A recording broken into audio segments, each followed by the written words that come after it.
So with every interview I do, I start with the question: if you could summarize everything you've done in wrestling so far in one word, how would you describe it?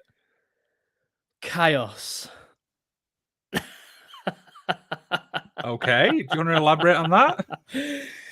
I think working in professional wrestling, especially commentary, it's you've got to be used to both front of house chaos and backstage chaos. And when a wrestling show is being put together, it is by no means, and any promoter will tell you the same, that nothing runs smoothly. Might look like it does on the outside, but you've got to be prepared for chaos and you've got to be prepared to handle chaos. So that's how I would sum up my many years in the business at the moment, I think. Do you think that's something fans will never realize how chaotic it is backstage? I certainly think so. I mean, obviously, these days kayfabe is a little bit what's the word I'm looking for? It's kind of disappearing, bit by bit, isn't it? There's more of an insight into professional wrestling than ever before, and I think we get used to having that now. But I think, yeah, there's still an element there of what it's like to truly work a wrestling show and work at a high level in professional wrestling. I think there is still a lot that people don't understand. Um, Even if you think there is like a kind of,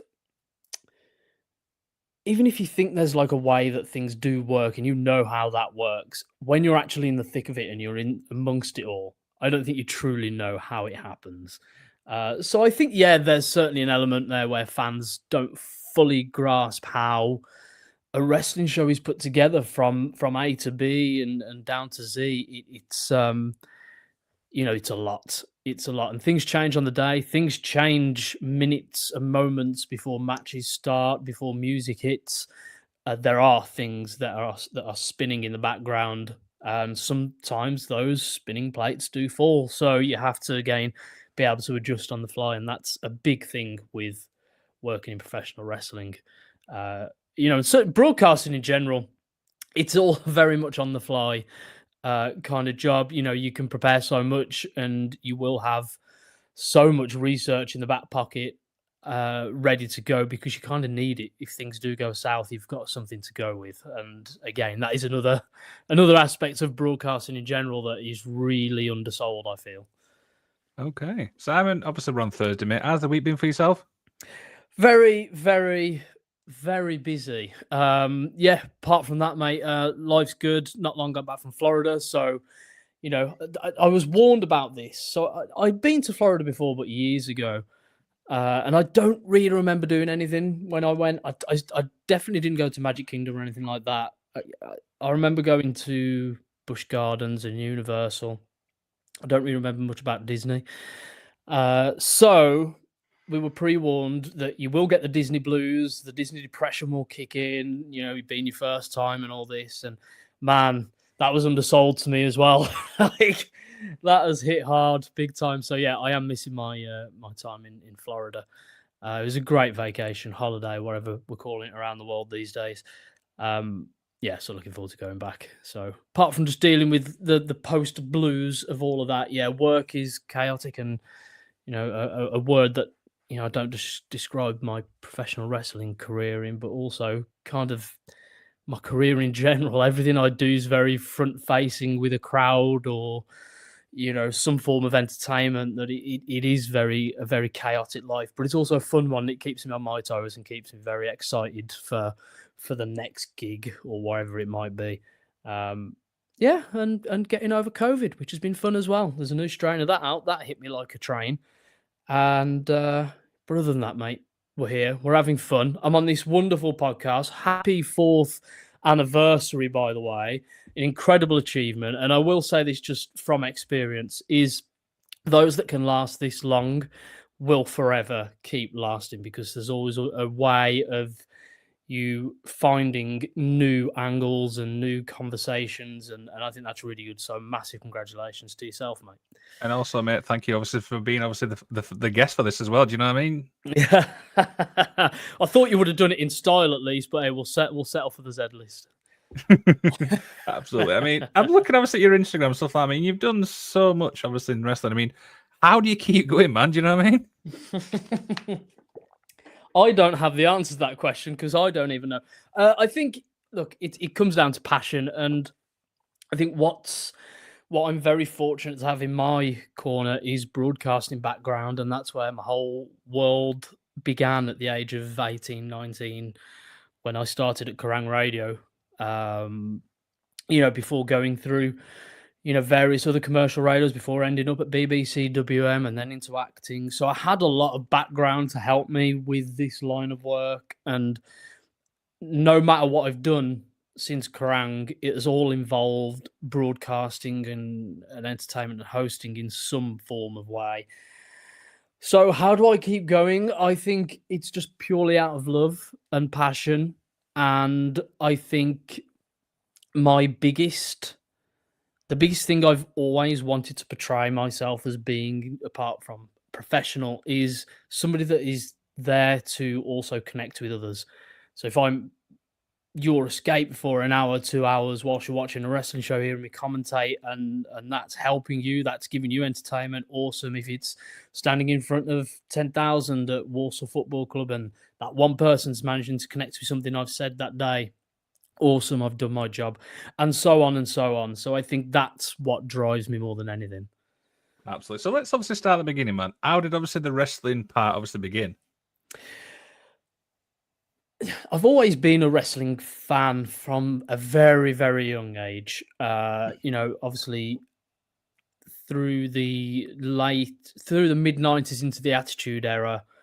The first video VHS, you might be too young for those, but that I ever VHS. got. Did you? Yeah. I'm not lost on you on this one then. The first wrestling VHS I had was In Your House 7. It was Shawn Michaels versus, was it Diesel? Was it Razor Ramon in the ladder match? I can't remember. But let's have a look for you. I watched that religiously over and over and over again, day in, day out. And it was a great show. I mean, In Your House back then was kind of like the B show to the main pay-per-views, if you were. And I just fell in love with wrestling. And then, of course, the Attitude Era just locked me right in. And, I'd grown up from there. Have you found it? It's at Diesel. Yeah, I thought it was. Yeah. So obviously all that had culminated, that big feud, and that was the payoff. And then as I got older, I always wondered how I could merge my ability as a broadcast journalist and wrestling to do, into one. And I didn't actually know there was that much of a scene here in the UK at the time, and I certainly didn't know how to reach out to those people. But in the end, I found a way, and it was just as easy as me, emailing and messaging and all this sort of stuff. Various promotions that I found in the UK. A few had bitten, but it was TNT and Mr. J Apter that gave me the first run and got me in as a backstage interviewer, which was kind of where I wanted to start anyway, because I used to love, oh my gosh, Livewire and stuff like that. Mm-hmm. And I used to kind of, I envisioned my original involvement in professional wrestling as somebody who could do those kind of things, do those kind of shows and backstage interviews that you don't really get much of in British wrestling. So I wanted to be the pioneer for that. And, we did some really cool stuff, and Jay really gave me a lot of free reign. And what was really cool as well, it's a very intimidating world to jump into, especially at somewhere like TNT, which is so established. It is full of big names. And, you've got to think in professional wrestling in general, you have to have an ego to do what you do. It's fact. We all have to have some form of ego. So there's a lot of testosterone. There's a lot of ego. There's a lot of politics backstage, and there's a lot of cogs making all turn at the same time. So for me to jump in there as very inexperienced, yes, I'm experienced in broadcasting, but not in professional wrestling at all, working in it. And it came out well, and everyone was happy, and I had a lot of help from the talent as well, which was even more surprising on my part, because again, you read so much going into this industry. You're not quite sure what's true and what's not, and how it works and how it doesn't. But you have to find out, and I did, and I stayed in it ever since. So that's how it all began. And credit to Jay Apter and TNT who gave me my first start. And what was it like being obviously on that first show? So the way I sum up my first ever show was it was DOA, so it was the deathmatch tournament at TNT. In the final, it was Ricky Shane Page and Clint Margera. And at one point, Ricky Shane Page volleys a light tube out of the air that Margera's thrown at him. The one side of it, I'm stood by the stage, which is a good 10 foot away from the ring. The one part of the light tube is just spinning towards my face, and I can see it almost in slow motion. I just kind of do this and watch it drop on the stage behind me. So that's how I sum up my first involvement in professional wrestling. In terms of the promos and stuff, again, the talent were really welcoming, and I had to almost find angles for them so we could create stories, and then eventually it became more collaborative. So yeah, it was an eye opener. It was also very exhilarating. Like, I came away from it going, I mean, when you're watching a light tube fly towards your face, you are questioning every decision you've ever made and why on earth you're there. But I think at the same time, I came away going, man, that was just fucking awesome. That was so cool. And it was so much fun. It was so exciting. And again, the talent on that card was incredible. I remember even Tony Storm showing up to watch. There was several other names that I'm probably missing out, but there were a lot of people there from inside and outside the ring as well. So it was a great show to kick things off. But obviously from that, you ended up obviously at Progress OTT. Tell us about that. Yeah, so I mean, I haven't worked directly on Progress, but I've called Progress Championship matches, so the first one was for the Progress Women's Championship, and that was the first time it was ever defended outside of its promotion's headquarters. So that was Lana Austin against Leah Raven. Leah Raven obviously being my partner, and I got to commentate that. So that was almost like, shit, I'm commentating a Progress match. Shit, it's for my missus. So it's like, there was always a backstage joke at Future Shock. Like, you always know when Simon's commentating his missus match because you can hear him more than you can when he's commentating anyone else's. But yeah, that was incredible. Obviously, Progress was very supportive. They gave me a lot of great words of endearment as well. They were really impressed with the commentary that I was able to deliver and to really highlight that. Obviously, that went all up on Progress on Demand, and they were sharing it right, left, and centre because, again, it was a big deal for the Progress Women's title to be defended outside of its own promotion at that time. It had never been done, the women's belt anyway. So, again, great opportunity for Leah, who was very much in the early ascendancy of her career, to get that opportunity, and for myself also to call it. As for OTT, I mean, man, we can be here all day. OTT is, I would work full-time OTT if it was on the table. OTT is one of the most incredible promotions to work with and for. I personally believe that they are, head and shoulders at the moment in European wrestling. I think if you're going to go anywhere in pro wrestling outside of the States, or Japan, then you're going to be going to OTT, WXW, TNT, they're North as well. I mean, there's so many huge promotions out there, but I think OTT are really, changing the game. So I got wind of them coming to Wolverhampton for their first ever show outside of Ireland. Or well, no, was it the first one outside of Ireland? Or was it the first one just in England? I can't remember if they'd been to Spain just before that. So anyway, they were coming to England for the first time, and I messaged, and Joe got in touch with me and was like, "Love your work. You know, send me your details, and we'll see what's going on." So I called. We spoke and we went back and forth and everything. And it all come down to it on the day, and oh man, yeah, that was OTT taught me what it was really like to be at the highest level. And you also have a different set of expectations as a commentator.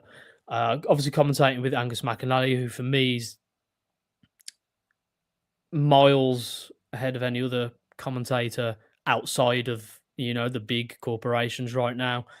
I think he's beyond one of the best to do it, and he taught me so much.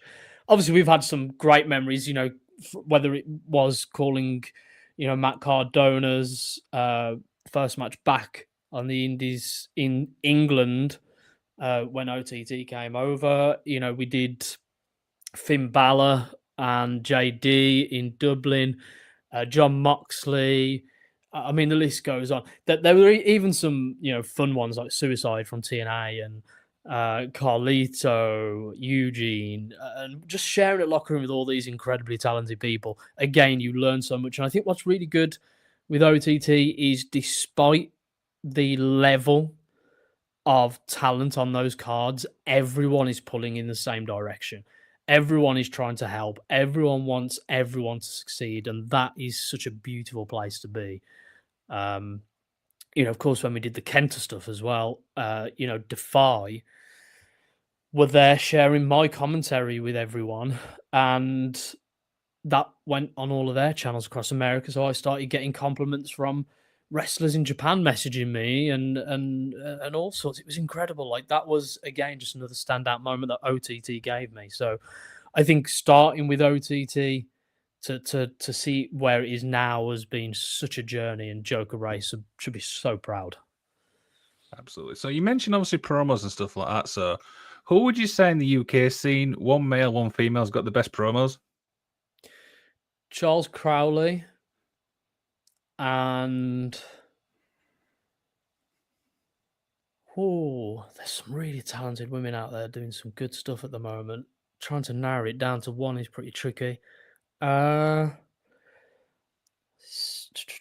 Sapphire Reed's really good now. She's come a long way in the promo scene. I also think, Lizzie Evo will always kind of be up there because she says it as it is. Sometimes you're not too sure whether Lizzie's shooting or gimmicking it up. You're not too sure, but yeah, I think there's some great ones. Crowley is 100% for me. I know he's got theatre background, acting background, and I do want to give an honourable mention. I know he said one, so I apologise. I'm going to break that rule, but I think an honourable mention to Tate Mayfairs, who has, since coming from NXT UK, getting on the Indies, becoming TNT World Champion, defending that belt in Africa, all over Europe, Asia. Like, this guy has traveled the world and has just become a household name for all of the right reasons. His promo work is spot on. Like, he doesn't even look like he's thinking. It's just he knows how to embody Tate Mayfairs, and I think he definitely deserves an honourable mention as well. Absolutely. You mentioned Crowley, and I think one of my favourite promos is the 20 quid one, obviously on his Instagram. Yeah. That was phenomenal. Absolutely phenomenal. I also, I think a lot of people have forgotten as well by now, but the film he did in COVID lockdown, the wrestling one, that the circus where they'd all go down, and that was stroke of genius. And it was also how to keep British wrestling alive because it went global. He's really tuned in to his work, and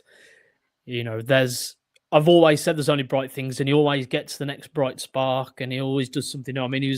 He's in the new Battlefield game, his voice. So he's doing some really good stuff, and it's great to see, and he deserves it because he's a very talented guy. And I've called so many of his matches, but I think my favourite one has to be the one he had with Danhausen. That was in OTT as well.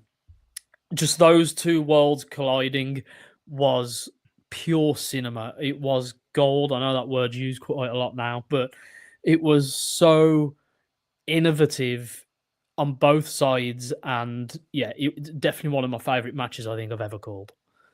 Absolutely. So we've not obviously talked about ring announcing. How did that obviously all start? So, ring announcing, I actually did the first introduction into wrestling full stop was ring announcing at a little family show in Essex.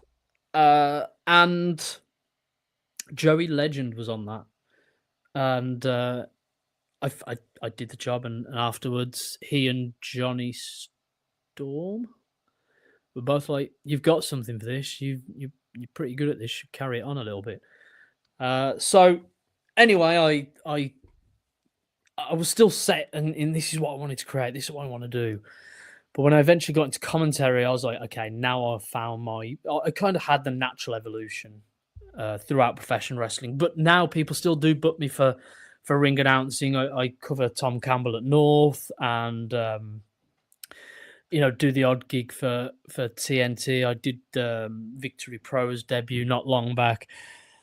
So again, I think it was one of those where people have just seen the natural progression in my skill set and how I'm able to deliver it. I think they also tie it because obviously I work in football as well with Walsall Football Club and stand in front of thousands of people every week, having to do almost a similar kind of gig, where you're projecting information. So again, it's kind of merging those worlds together. I think that kind of comes hand in hand. And yeah, I've had some amazing moments. The biggest one in professional wrestling will always be as a ring announcer working for North for the first time, but it was with the WXW crossover. So obviously that was filmed for the WWE network before it went under, and they changed it to what they have now. And I learned so much from the WXW guys, from Mark Shuttle in particular, great guy, such a unique brain for professional wrestling and broadcasting. If anyone ever gets the opportunity to pick his brain, you should absolutely go and do it. But he taught me how to present myself in ring more as an announcer. I remember after the first thing, I'm not ashamed to say this, it's actually a behind the scenes little look into things, but I wasn't appearing as confident as I thought I was. So Mark came backstage, he asked me a couple of questions, and then he corrected me on something in the way that I was presenting myself. For the rest of the show, I felt like $1 million after that because of just one little piece of advice that didn't enter my brain, and he helped paint that picture for me and put it into perspective. And from that gig alone, I learned so much. And working with North, I mean, again, Bowers is an incredible mind for this business. He knows what he wants. He's a businessman, so he knows how to make it work. He looks at things in a way that benefits professional wrestling as a whole, not just putting on an exhibition match for the sake of it. He looks at business, and he's very, very smart, very clever with that. Absolutely. So talk a little bit about obviously the UK scene. How would you describe it? At the moment, sorry. I think this year has been a bit of an adapting year for British wrestling. I think it's we had that big peak again, didn't we? Not too long ago. Over the last couple of years, I feel like this year's a figuring out phase. I feel like there's a lot of new promotions being run by people who may not be so well versed in it's all right, my dog has just joined me. Come and say hello. Come here. If you're going to interrupt, then people have got to see you, mate. So right. He's a Sprocker Spaniel. Oh, bless. Listen, go on. Right. So yes, I think it's in a weird place at the moment. I feel like there are new promotions, people that are not so well versed in promoting or booking previously that are under the illusion that it's an easy gig. You know, I play it on WWE 2K25. I can book a wrestling show, and I think there's been a lot of that. If I'm being brutally honest, but I also think as well what the industry's trying to do is also move forward. So I think we're in that phase where we had the big leap. Okay, so what do we need to do to get to the next step? And I think that's where we are this year. Is we're figuring all that out. What's great, I think, in that little bit of headspace that we're all getting is we're seeing a lot of great new young talent come through who have been trained by the likes, whether it's Dean Allmark or whether it's New Wave under Flash, I mean, Haskins and people like that. We're starting to see a lot of new, young, thirsty talent, which is again pushing the experienced guys to keep up in themselves as well. So that's always a real cool thing to see. One thing I like about the UK scene, from my point of view, is you're always discovering somebody every single week. Do you know what I mean? You're always finding somebody you've never seen before. Yeah, absolutely. So although Leah has, known her a little bit longer, she wrestled Saxa recently, and Saxa's I think she trains at Claw in Liverpool. But it was the first time those two had touched, and Leah called me. Oh no, she came to the TNT show after the Odyssey one, so she came to TNT where I was commentating, and she was like, "She's brilliant, like she's fantastic."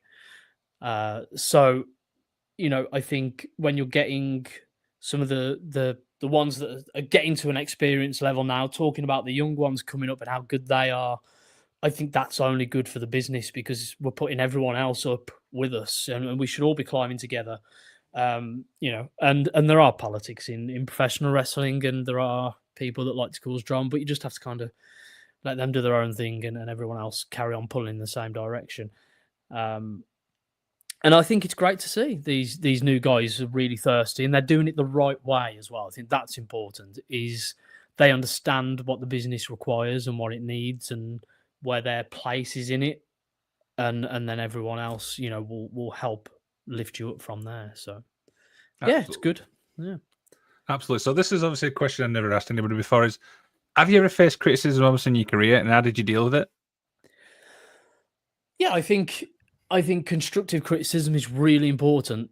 I think it's the only way for you to get better and to improve. I always look for it personally because that's how I've been able to grow in my career. Because, yeah, like, don't get me wrong, I'm sure there are matches where I've commentated that are like, oh, yeah, that was brilliant, that was really good, or yeah, no, it came across great.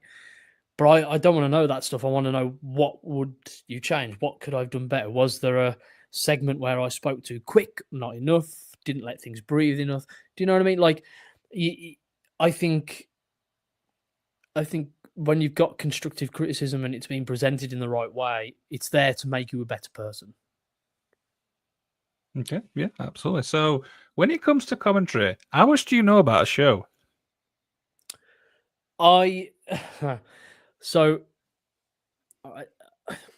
the only way I can put this. So Mark Adams did an interview not too long ago. He was asked about what it was like to work with me, and his response was, "Simon's a machine.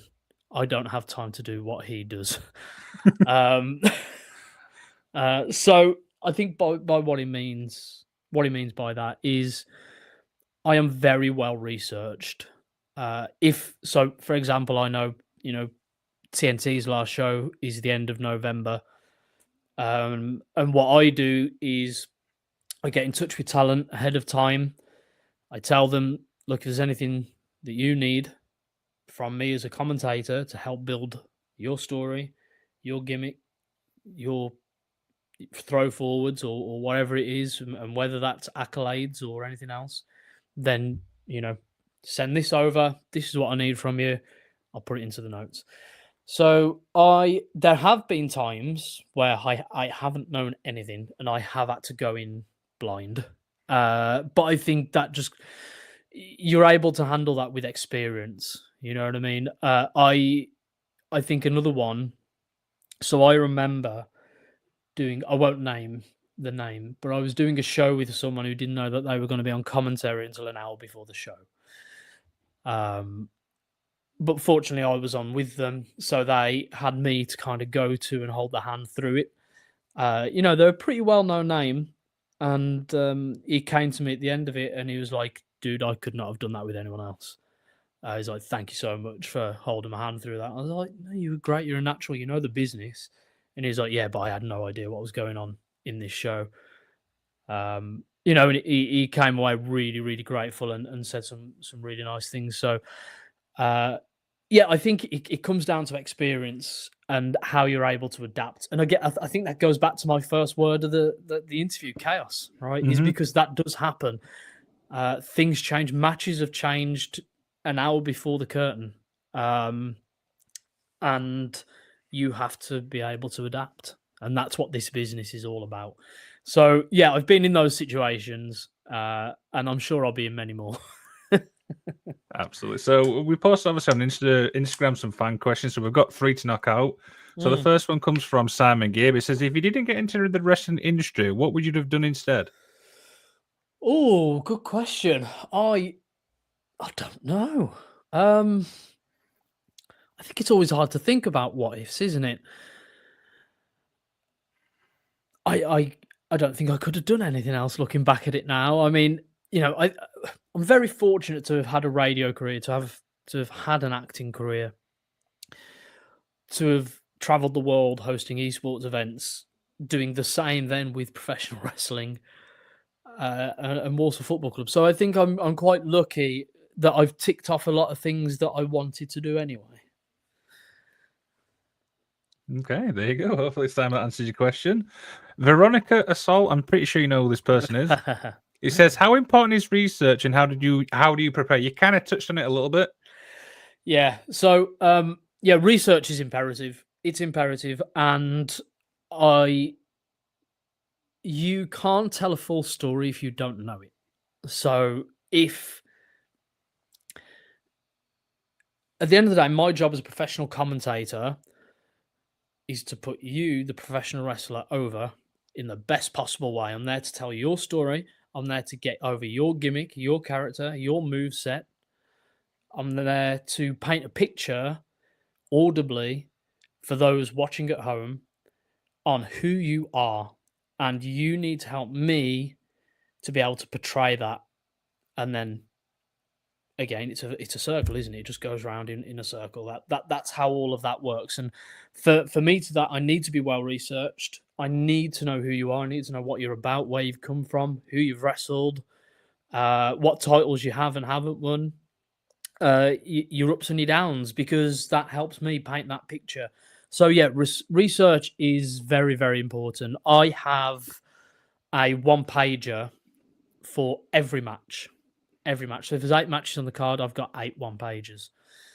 Sometimes they will be bigger. So, for example, with Finn Balor and JD and the WWE tag team titles were in the building. Obviously, they were not on the line, but with that one, that was a little bit more because we had a lot more to tell of our tag team champions, but also because JD coming home. He was a former OTT champion, one of the longest reigning OTT champions. Finn Balor built Irish wrestling, although had never appeared in an OTT ring before. Explain that one. And, again,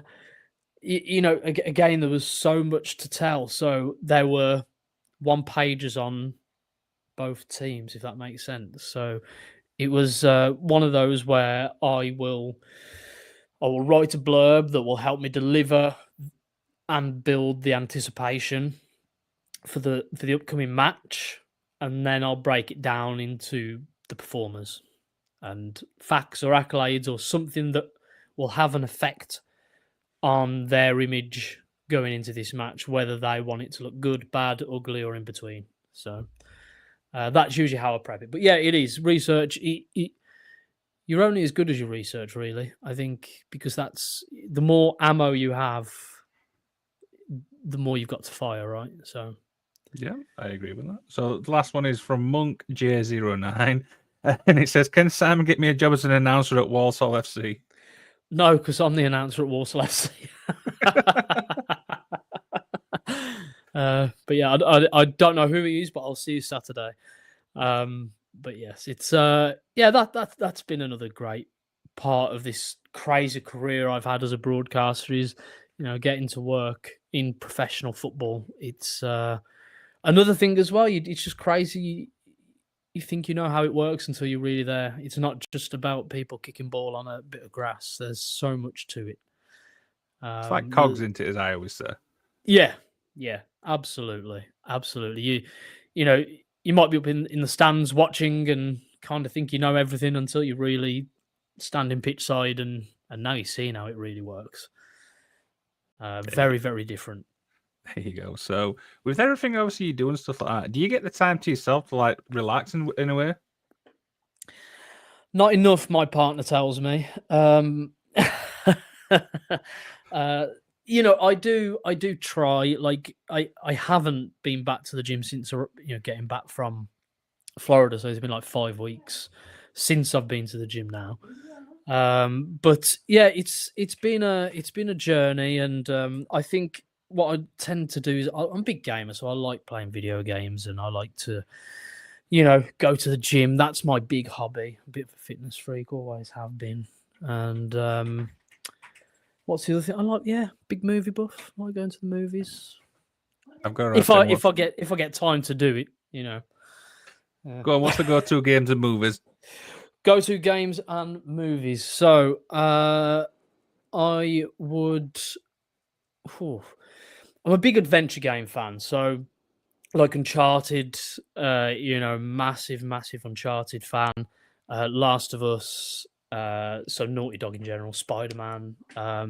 Look, very much looking forward to the new GTA and stuff like that. And Red Dead Redemption 2 is one of the greatest games of all time. As Yes.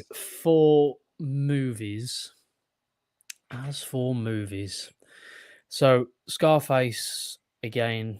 I've been a fan of that film since I was too young to watch it. Um, yeah, Goodfellas, Casino. So big into that kind of genre. Although you don't see really much of it these days. But yeah, I'm just a sucker for a really good story, like uh, really good stories, really good scripts, really good characters. I mean, kind of the same as video games, really. Yeah. It's amazing how it all comes full circle, right? Yeah, and I was just thinking, like, I haven't thought about it until I've just said that out loud. That's kind of what I do for a living as well, is I tell stories. So it's a bit of a weird, Absolutely. maybe it's a weird kink somewhere. I don't know. Who knows? What would you say then is the most rewarding thing when it comes to wrestling for you personally? I think I think knowing that I'm making a difference is probably the biggest thing for me. I'm able to add to a product and make it stand out in a different way. And I love being able to do that because I've got to a place now, fortunately, through lots of hard work, blood and tears, that I'm now thought of as, somewhat an experienced broadcast journalist. And me being able to add all those little bits to professional wrestling and into the business and into the industry is amazing. It's great to see that people still comment on that sort of stuff. Or, I mean, there's nothing more flattering as well when you're watching some of the big guys like Balor did, JD did, Cardona did, Kenta. They all shared footage of their matches, and it was me in the commentary. And it's like, that's a different kind of feeling because you're doing the right thing. I remember having a conversation with Matt Cardona backstage at a show, and we got to talking about the business in general. And he said, "Oh man," he said, "I had so many occasions where I wanted to share like this really awesome bit of match footage, but the commentator was shit, so I didn't bother." for those who have met Matt Cardone, you know exactly how he talks, and you can certainly hear that repeating in your head as well. So it's one of those to know that he was sharing footage and I was in there, and that was kind of a bit of like a okay, that's pretty awesome. So at least he thinks my commentary is good. But I think it's just giving back. That's the biggest thing for me. It goes back to what I said earlier. I love being able to connect with others, and I think over my work over the years, working for all these amazing companies, all these amazing promotions and bookers and talent, you know, it's a big family. It is. And just like in every family, not all people are going to get along, but those that do are all pulling in the same direction. And I think what's really beautiful about this business is when you do give back, you see it. And that's certainly what I hope my professional career in wrestling has been. It's about being giving back. And if I'm connecting with you whilst you're watching a match and you're listening to that commentary, then I've done my job. Absolutely. So a few little more questions, mate, as we begin to wind down. Best match you've commentated? Oh man, do you know I can never? I've been asked this before, and I can never really put it down to one. I think for the moment that it was in, not necessarily the match itself, but the moment, the feel, the eruption of 2,500 people in a sold out Dublin stadium, the Finn Balor moment when he got into the ring for the first time was unlike anything I've ever experienced. That was a whole different vibe. And of course, I've worked in front of bigger crowds, you know, whether that be at Warsaw or, you know, WWE or whatever else. Like, but that moment right there was special. As a spectacle, oh man, there was the first time I was flown out by OTT and commentated in Dublin wasn't at the National Stadium. It was I forgot what the venue's called now, but there was it was for the double header Christmas party, and there was this 6-way tag. I'm trying to remember who was in it now. Oh gosh, Debbie Keitel was definitely in it. Martin Steers was in it. Stephen Savage. I'm going to miss a bunch now. Oh, Martina was in it. I'm missing a couple of names, so I apologise. Terry Thatcher, and there's one more. I can't miss out one more, can I? Because they'll kill me. But anyway, that as a spectacle was unbelievable. It was so good. And it was such an incredible matchup. It was fast paced. It was a spot fest, but it was also light-hearted. There were funny moments because obviously Debbie Keitel's thing is coffee, so Debbie hadn't had a coffee, so someone had to go and get her one for her to fire up and stuff like that. It was all really cool stuff. Whereas Martina's thing is beer, well, she couldn't fire up because she hadn't had a beer. So again, it was all these little things that just made a really cool match. That probably that on that very same show was Trent Seven versus Leighton Buzzard, and that was a match. So I'd say it's between those two. I think the best that I've called for a spectacle, but for the moment, I think that the Finn Balor moment of when he first entered that ring off the tag was unlike anything else, and it's something that I've uploaded to my Twitter several times because it really does and will transcend time. You know, in British wrestling, indie wrestling, OTT, it's a moment that no one will ever forget. Absolutely. So what's the goal for you now, man? Short term, long term? I was trying to have it, not trying to. I was having this conversation with my partner the other day. I've expressed that I'm, you know, AJ Styles in it at the moment. I think I'm pretty much close to the end. But you know, that doesn't mean I'm slowing down just yet. I think, you know, I'm just closer to the end of working in professional wrestling than I was at the beginning. So I still have companies, promotions that I would like to work for, and I still obviously want to be doing more with OTT. TNT, I'm going to be back with those guys next year, as well as their new women's brand, Sirens Fury. So I'm going to be working a lot more with them. Yep, that's the one. Obviously, that was announced just as well, which is exciting. Partner on the advertisement for next year's graphic as well, and of course, you got some of the great stars there. Saxa in the top left, Decker in the top right. Those two are very, very new but very exciting young talents. Holly Barlow and Leah Raven have had somewhat of a half feud at TNT at the moment. They've gone back and forth at a few promotions, so that's exciting. Lucy Sky's Lucy Sky. She's just taken the place by storm, and she deserves more opportunity. She's got a big opportunity at Eve against Willow, which is definitely worth checking out as well. So yeah, lots of exciting stuff going on there with TNT, with Sirens Fury. But yeah, there are still people I want to be working for and working with. I'm very fortunate that I haven't mentioned them this at all yet, but I've been working with Unlimited Wrestling in Germany this year as well. I've been on all of their shows this year as a commentator. I've got a couple more coming this year, so hoping to carry that on next year as well. That's been a lot of fun to be their British voice, and it's been great as well because there's been a lot of good feedback, different eyes on that product as well, and they're growing and they're getting quite big now as well. So really cool to see all the stuff they're doing. But yeah, there are promotions that I want to work with and for. So we'll see how it goes. I don't know what the full goals are in terms of long term, because I don't know how long I've got left in it. But I think I just want to go and have fun now. I think I've proven to everyone that I can do this, and I've proven to myself that I can do this at a really high level. So yeah, looking forward to seeing what's next. So, if I remember rightly, the next TNT shows is at 29th of November? Yes, that's the one. 29th of November. Yep, there you go. There's the beautiful graphic. So you want to be checking that out. We've obviously got Double Cold Day in Hell is on after the Ignition show. Yeah, that's going to be...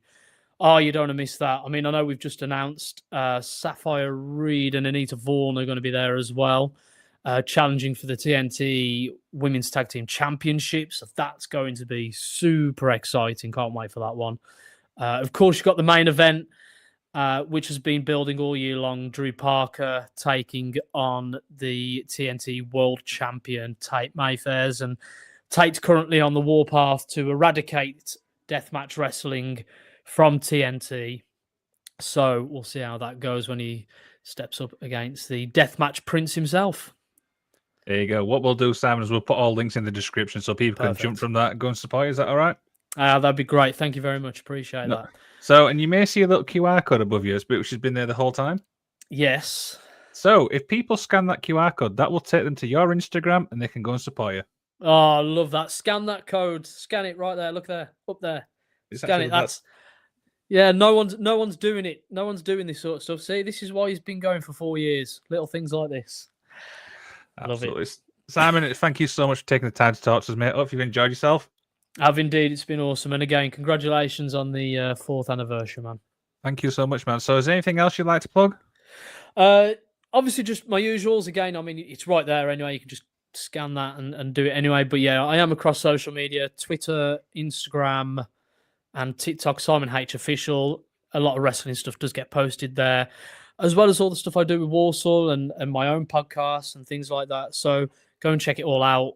I've been a lot quieter lately, but that's because I'm recovering from the Disney depression. We'll resume to normal services very soon. But yeah, again, just want to say a massive thank you for having me on, man. Appreciate it. No problem. Leah Raven will be on this show on the 28th, so I'm curious to see what she's going to say about the Disney stuff. Ask her all the questions. Ask her about Lilo and Stitch and what she got to do in Disney. I will do. And that's coming from you, man. So yeah. I need one final thing from you, man. So everyone I interview gets to do an outro for this show. So you can say anything you want. You can promote anything you want. And I'll end the stream. Simon, over to you, pal. Perfect. Well, thank you again for having me. Such a great podcast. I'm not just saying that because I'm here. Usually I just wouldn't say anything. But this is a really good show. And I think everyone should keep tuning in, especially for the Leah Raven episode. Obviously, she'd kill me if I didn't say that. But no, I just want to say a massive thank you to everyone who has, whether you've listened, watched, or checked out some of my work in the past, and maybe it's been a connection for you. But I hope professional wrestling is still that connection for you because it is a beautiful place. To be able to perform in the way that we do, more so for the people in the ring to perform the way they do, and be an escape for others, but also be an entertainment for you. We intend to keep doing that and grow this industry into the place that we know and love. So, for anyone that has tuned in, thank you for listening to me for the last 50 minutes, and we'll see you on the other side. Thank you, man. Cheers for watching, guys.